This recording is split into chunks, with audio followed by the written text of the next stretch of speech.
Good morning बच्चों। आज हम पढ़ेंगे आपकी बसंत भाग 2 का पाठ 10 अपूर्व अनुभव। अपूर्व अनुभव यहाँ पे इसके नाम का अर्थ है कि जो अनुभव हमें पहले नहीं हुआ। यहाँ पर अ का अर्थ है नहीं और पूर्व का अर्थ है पहले और अनुभव का अर्थ है एक्सपीरियंस, जो हम धीरे धीरे अपने जीवन से या किसी भी चीज़ से हमें अनुभव होता है, एक्सपीरियंस होता है। तो यहाँ पर जो है इस कहानी का मतलब है कि ऐसा अनुभव जिसे आपने पहले कभी नहीं किया है। ये जो कहानी है तेत्सुको कुरियानागी की है, एक जापानी कहानी है। तोतो चान विश्व साहित्य की एक अमूल्य निधि है जो मूलतः जापानी भाषा में लिखी गई है। इसका अनुवाद विश्व को कई भाषाओं में भी मिल जाएगा।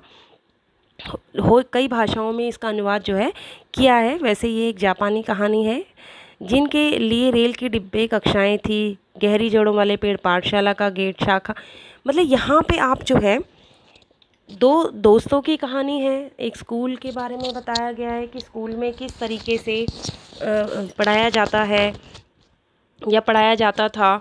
ये सारी चीज़ें जो है हम इस पाठ में पढ़ेंगे। जैसे कि आप लोग सभी को पता है कि स्कूल जब हम जाते हैं तो स्कूल में एक बड़ा सा गेट होता है।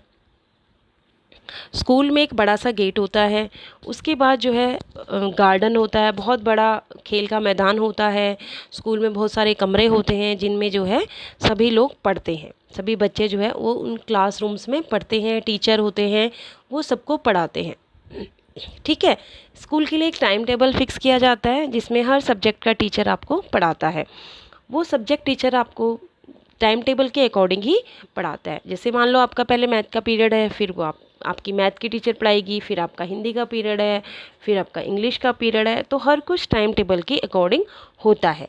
फिर आपका जो है ब्रेक होता है, ब्रेक के लंच टाइम होता है, लंच टाइम के बाद फिर से आपके जो है पीरियड लगाए जाते हैं। तो हर स्कूल का ये टाइम टेबल होता है। पूरा चारों तरफ से जो है स्कूल को बंद किया होता है।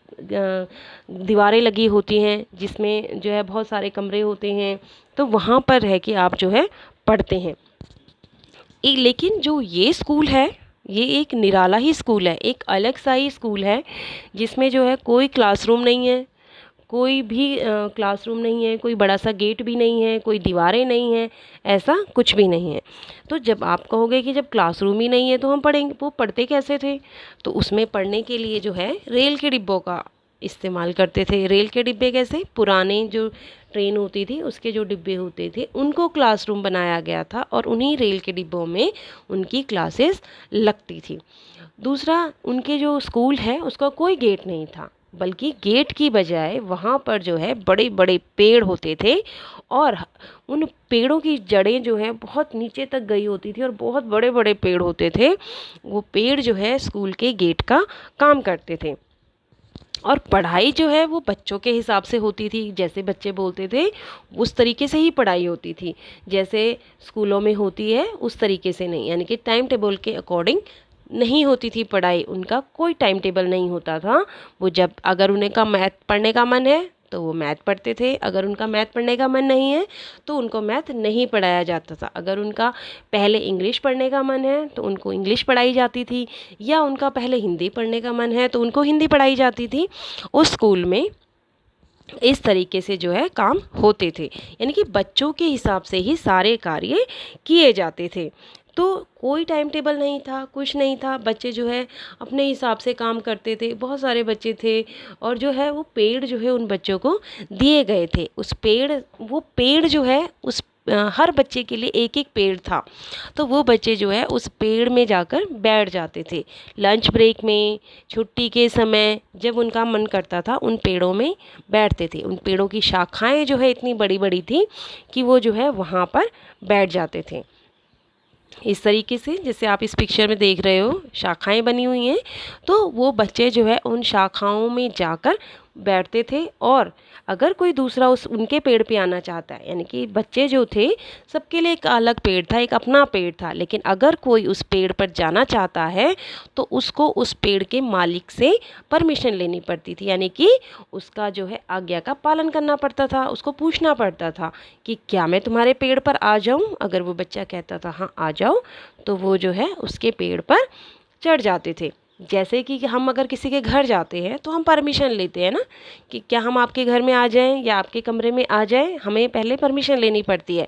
तो ऐसे ही जो है वो बच्चे करते थे, जिनको अगर किसी दूसरे के पेड़ पर चढ़ना है तो वो पहले जो है परमिशन लेते थे।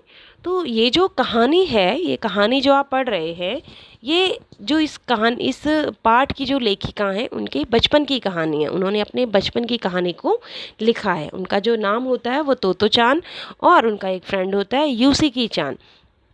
तो उन दोनों से संबंधित है। एक बार जो है उनके यहाँ शिविर लगता है, बहुत बड़ा शिविर लगता है, और उस शिविर में जो है तोतो चान कुछ करना चाहती हैं, कुछ अलग करना चाहती हैं।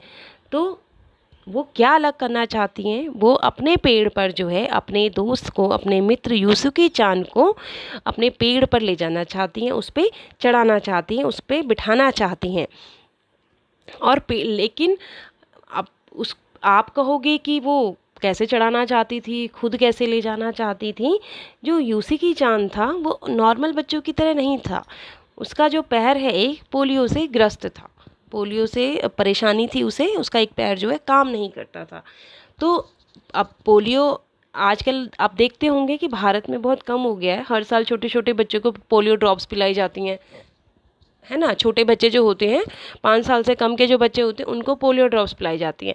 पोलियो आप देखते होंगे किसी बच्चे, किसी का हाथ एक काम नहीं कर रहा है या पैर काम नहीं कर रहा है, वो बहुत पतला सा हो जाता है, तो यानी कि उनमें जो है कमी है किसी ना किसी चीज़ की, तो उनको पोलियो ड्रॉप्स पिलाई जाती है। तो जो यूसिकी चान होता है उसमें भी यही दिक्कत होती है। उसका जो एक पैर होता है वो पोलियो से ग्रस्त होता है, और वो जो है किसी भी पेड़ पर नहीं चढ़ पाता था, क्योंकि जब उसका पैर में दिक्कत है तो वो कैसे चढ़ता है। जबकि पेड़ में जो है चढ़ना, बहुत ऊंचे ऊंचे पेड़ थे, इतना आसान भी नहीं था चढ़ना, और वो चढ़ भी नहीं पाता था किसी भी पेड़ में और बच्चों की तरह आसानी से। तो तोतो चान जो है उसको अपने पेड़ पर इनवाइट करना चाहती थी, उसको अपने पेड़ पर ले जाना चाहती थी। उसका पेड़ जो है, तोतो चान का जो पेड़ था वो बहुत अच्छी जगह पर था, यानी कि सड़क के किनारे पर था। और जब पेड़ सड़क के किनारे था तो वो सड़क, वहाँ से जो है सड़क उसे साफ दिखाई देती थी। जब वो पेड़ पर बैठती थी तो सड़क में आते जाते लोगों को देखती थी, गाड़ियों को देखती थी, और भी बहुत सारी चीज़ें वहाँ बैठकर देखती थी, और उसे बहुत आनंद आता था। तो वो अपने मित्र को, अपने दोस्त को भी जो है अपने पेड़ पर बिठाना चाहती थी, बुलाना चाहती थी। तो जब उनके यहाँ शिविर लगता है उनके स्कूल में, तो वो अपने दोस्त को उसमें बिठाती है, उसको इनवाइट करती है कि यूसुकी तुम मेरे पेड़ पर आओ। और वो भी कहता है, यासुकी चान जो है उसके पेड़ पर चढ़े, यह उसकी हार्दिक इच्छा थी। वो चाहती थी, दिल से चाहती थी कि उसका मित्र जो है उसके पेड़ पर चढ़े, और इसके लिए वो बहुत उत्साहित भी रहती थी। बहुत उत्साह था उसके मन में कि जो है उसका दोस्त आए, उसको पेड़, जैसे एक हमने दोस्तों को अपने घर में बुलाते हैं ना, अपने इनवाइट करते, कितने खुश होते हैं, आज हमारे फ्रेंड आ रहे हैं। आप लोग भी खुश होते हो कि अरे हम अपने फ्रेंड्स के घर जा रहे हैं, अपने दोस्तों के घर जा रहे हैं। तो तोतो चान के लिए भी ये पेड़ जो है उसके घर जैसा ही था, तो इसलिए जो है उसको बहुत खुशी हो रही थी अपने दोस्त को वहाँ पर लाते हुए। उसके वो हंसते हुए उसके गाल फूल रहे थे, और वो तरह तरह के चेहरे बना रहे थे। तो वो जो है उसको अपने पेड़ पर चढ़ाती है। अब कैसे चढ़ाती है, उसको कहती है, बहुत कोशिश करते हैं और वो पेड़ पर नहीं चढ़ पाता है। तब वो क्या करते हैं, एक सीढ़ी लेकर आते हैं, लकड़ी की सीढ़ी जो होती है उसको लेके आते हैं, और पेड़ के सहारे उसे टिका देते हैं। तब जो है तोतो चान यासुकी चान को जो है धीरे धीरे करके उन सीढ़ियों की सहायता से अपने पेड़ पर चढ़ा देती है। देखिए जैसे इस पिक्चर में है ना, इस तरीके से वो धीरे धीरे सीढ़ियों के सहारे जो है अपने मित्र को पेड़ पर चढ़ा देती है, और वो दोनों जो है उस पेड़ पर बैठ जाते हैं।